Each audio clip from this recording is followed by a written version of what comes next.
Herkese salamlar, hoş gördük. Bugünler sizə biz açıblər nə qədər pul qazanırıq bunu deyəcəm. Deməli bizdə Fairtrade əgər 3 illik outspending eləyirsə, 1-ci il ayrı puldur, 2-ci il ayrı puldur və 3-cü il ayrı puldur. Necə hesablaya bilərsiniz? Açıq və aydın. Maaşınızdan sizə yazılan brutto maaşdan 21%, 21.5 də ola bilər. 21 deyək biz ki rahat çıxılsın. 21%'ı o brutto maaşınızdan çıxırsınız. Brutto deməkdir ki, heç bir vergi çıxılmadan, sığortalar çıxılmadan yazılan məbləğdir maaş hansı ki.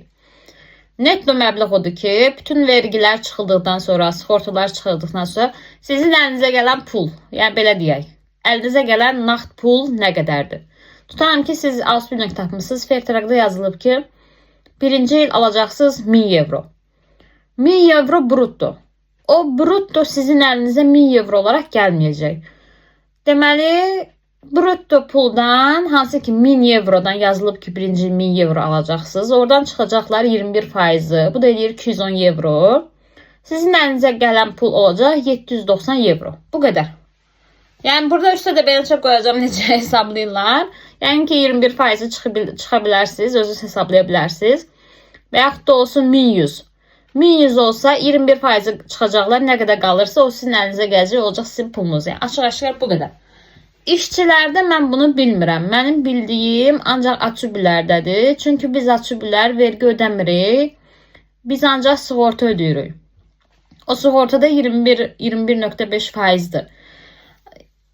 Amma işləyənlər vergi də ödəyirlər. Mən bilməm nə qədər ödəyirlər. Çünki hər kəs dəyişir. Burada həqiqətən o sistem anlamaq biraz çətindir. Amma siz onsa bura tək gələcəksiniz. Onda vergi sinifinin birinci sinifi olacaqsınız. Ona görə də ən çox məbləğdə vergi ödəyəcəksiniz.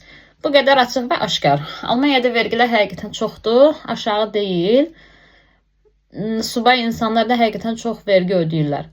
Mən ancaq açıb olaraq, yəni outspending eləyən bir şəxs olaraq nə bilirəmsə onu sizinlə paylaşıram.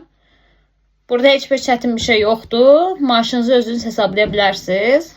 Sadəcə müqavilənizi alanda müqavilədə görülən pula aldanmayın.